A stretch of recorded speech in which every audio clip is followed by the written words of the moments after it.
Ne, kako da vi kažem, dolazim iz sela koje nema puta, ali ima reku.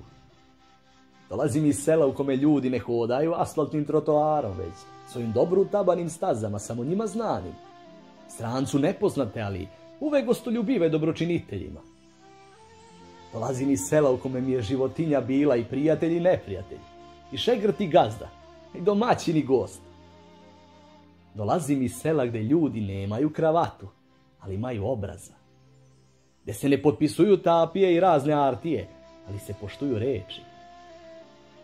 Dolazim iz jednog sela gde sam od pećine učio tišinu i šapat, a od slapa buku i razgovetnost.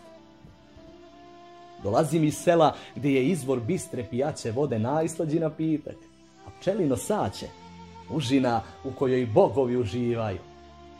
Petao mi je tamo muzika za buđenja, svici i zrigavci, noćna uspavanka.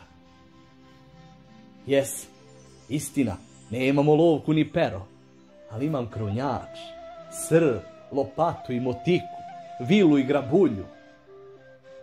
Dolazim iz sela gde nema visokih škola i fakulteta, ali opet umem da vodim kuću. Gledam, kod vas je sve više škola, a sve manje znanja. Sve većih učionica, a sve manje dece.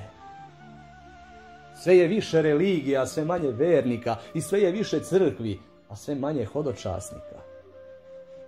A ja dolazim iz sela gde nema crkve. Ljudi se pod hrastom mole. Zapis ga zovu.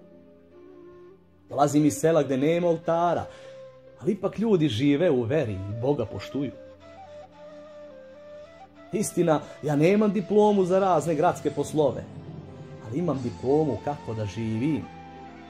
Jer ja dolazim iz sela kome nisam mogao da naučim da čitam i pišem, ali sam naučio da dišem, koračam i živim slobodno pod kapom nebeskom, bez pisanih pravila i zacrtanih međa. Jer moje selo nije obično selo.